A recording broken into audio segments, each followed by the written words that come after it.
Tornem a estar aquí a l'Hospitalet en Joc. Avui a l'entrevista parlarem d'un club que enguany juga a segona catalana, però fa dues jugava a quarta catalana. Durant dues campanyes van aconseguir 2 ascensos consecutius fins a arribar on estan ara. Estem parlant del Club de Futbol Esportiu Joventut Campí. Per fer-ho tenim amb nosaltres el seu entrenador Marc Reixats i el capità de l'equip Miquel Cardona. Nois, benvinguts al programa. Hola, bona tarda. Moltes gràcies per la invitació. Buenas tardes y muchas gracias. Y aclarar que aquí el Zagal es el míster y yo el jugador, aunque parezca todo lo contrario. Sí, també tenim uns cairos que ho he posat aquí una estona, però sí, el Marc Reixats és l'entrenador i és el capità de l'equip. Escolteu, és el primer any que estem a segona catalana, no s'ha començat gairebé, de fet estem a la jornada número 11 i ara mateix esteu penúltims de la classificació després de la derrota contra el Lloreda d'aquest diumenge per 2-3, que ha fet caure les zones perilloses, però sí que és veritat que és la primera temporada que heu aconseguit aquest ascens a segona catalana. Quin és el balanç que feu de moment en aquest tram principal? Bueno, crec que fer balanç en aquestes alçades de temporada no seria del tot correcte. La temporada va començar un pèl dubitativa, amb jugadors que van entrar tard a la plantilla, vam encadenar 3 derrotes consecutives. Després sí que és cert que vam estar 4 partits seguits sense perdre, vam fer 7 de 9, semblava que remuntàvem i des de fa un parell de setmanes hem caigut a la zona del descens. Aquesta és la segona setmana que seguim en descens, hem caigut a la penúltima posició, però hem de seguir treballant i intentar sortir d'aquesta situació el més ràpid possible. Al final del partit d'aquest cap de setmana contra el Lloreda, que es va perdre per 2-3, un dels jugadors, Xema, després de les declaracions, després del partit, va ser molt crític amb l'actitud, l'hem vist fa uns instants en el programa, va ser molt crític amb l'actitud dels jugadors, dels seus companys de l'equip, també amb la seva mateixa. Què opines tu com a jugador, com a capità de l'equip? A ver, es normal que esté enfadado porque es un chico también que lo da todo, pero también es la tercera vez que nos ha pasado este año y parece como si no aprendiéramos, porque el día del Sarriá, el primer partido de liga, nos pasó, hasta que no íbamos 2 o 3-0 también no entremos en el partido. Luego fuimos al campo del Llavaneras unas jornadas después, igual, hasta que no íbamos 2-0 perdiendo, igual otra vez, y ahora nos vuelve a pasar por tercera vez, cuando es un partido tan decisivo, tampoco tan decisivo, pero que era un rival directo, teníamos que ganarle en casa y empezamos a entrar en el partido cuando ya vamos otra vez 0-2. Normal, a ver, quizá también estaba muy caliente después del partido, pero en el fondo tiene razón. I com es capgira aquesta situació? A ver, cada uno, esto es un club muy peculiar, cada uno tiene que dar todo lo que tiene, sinceramente, a ver, que cada uno piense lo que puede dar más y ahora seguir trabajando, ahora estamos ahí abajo y ahora tenemos que sacar, toca levantarse y tirar hacia adelante, y a trabajar y ya está. Marc, què va passar? Ara veiem imatges del partit contra el Lloreda. Què va passar en el partit? Crec que l'equip no va sortir del tot mentalitzat, encara que vam fer un treball previ, crec que bastant acertat durant la setmana.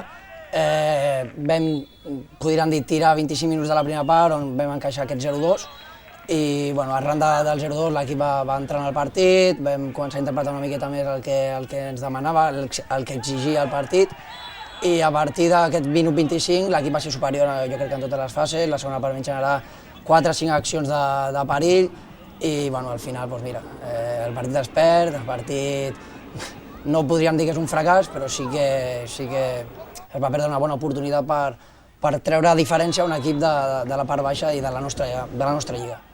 Quin serà l'objectiu ara? Quin és l'objectiu de l'equip? L'objectiu segueix sent la permanència, com des del primer dia. La gent, pel carrer em deia, quan vam encadenar aquests 7 punts seguits, consecutius, que podíem aspirar a més, i crec que la gent no és conscient del que realment és el club, les condicions que tenim, i seria irreal pensar en objectius ambiciosos com seria una promoció o un ascens a primera catalana, ja que les condicions que tenim són molt precàries. Venim amb un equip, amb una plantilla on la meitat dels jugadors es paguen la fitxa, i som un recent ascendit, un club de barri, un club humil, i crec que hem de tocar els peus a terra i l'objectiu segueix sent la permanència. I teniu bastants problemes també d'entrenament, no? Sembla que cada dia d'entrenament us toca un lloc diferent. Sí, al principi de temporada, a pretemporada sí que és cert que vam tindre horaris dignes, compartíem camp amb el Gornal, nosaltres entrenàvem a primera franja horària i ells entrenaven després, és més, nosaltres teníem tot el camp, ells tenien mig camp. Després, quan va començar a restablir tota la programació normal de tots els equips que entrenen, com l'Antorrassa, digue-li Hospitalet Atlètic i el Gornal, ocupar els espais del municipal Gornal, vam tornar a caure amb els horaris de la temporada passada, entrenar dimarts, dijous a les 4 de la tarda, i clar, a les 4 de la tarda doncs, assistíem a sessions amb 7, 8, 10 jugadors al dia, que eren més, i bueno, bé, vam fer pressió social, també ho hem de dir, reclamant, crec, que, bueno, coses justes, horaris dignes del que requereix una segona catalana. I bueno, ens han pogut fer una mica de forat, ens ho han arreglat una mica i entrenem dimarts, si no recordo malament, de 10 menys quart a 10 i mitja al Gornal, 1 hora i quart, i divendres a la Florida de 9 a 10 i mitja. Creus que aquesta situació afecta, Miquel? Bueno, también afecta también que empezamos tarde por diferentes problemas muchos jugadores, pero también lo de los entrenamientos fue al principio, hostia, es que el primer partido que fuimos preparándolo bien con los nuevos horarios, por ejemplo, fue contra un rival que está en la parte de arriba, que en teoría tenía que luchar por ascender, y justo pudimos preparar bien el partido y le ganamos a un rival como el Llefià 3-2 en casa, haciendo una muy buena primera parte. También ha influido ahora ya, pero ahora bueno, tampoco vale ya mucho quejarse ni lamentarse, lo hecho está, ahora lo que hay que hacer es trabajar duro para intentar levantarlo. Marc, aquesta és la teva primera temporada com a entrenador, a més t'estrenes amb un equip, entrenador d'amateur, t'entrenes amb un equip d'Hospitalet, com és el Campí. Què opines d'aquesta primera temporada, aquesta experiència o aquesta nova aventura que t'han donat? L'experiència és positiva, bueno, portem 11 jornades i encara és d'hora per fer un balanç, com he dit abans, de tota una temporada, però ja amb 11 jornades puc dir que estic aprenent moltíssim, sobretot del futbol regional català, que és bastant exigent, podríem dir que és un altre món. Jo porto ja 7 temporades amb el futbol base d'aquí a Catalunya, amb categories competitives, com una alevi preferent com estic ara, però és un món a part, la regional intervenen altres factors i sí que és cert que estic aprenent sobretot en gestió de grup, de vestuari, perquè no és el mateix compartir vestidor i treballar amb nens de 15 anys o 10 anys, que no amb gent com aquí el capità, que en té 35, i sí que és veritat que són mentalitats diferents i això sí que ens ajuda, bueno, a nivell personal m'ajuda a créixer com a entrenador. I li feu cas o no? Perquè quan hem començat l'entrevista sí que has volgut remarcar que l'entrenador potser per això, no, precisament? Bueno, sí, yo creo que le intentamos hacer caso. Luego, en el momento del partido, a veces uno no acaba de estar fresco del todo, pero sí.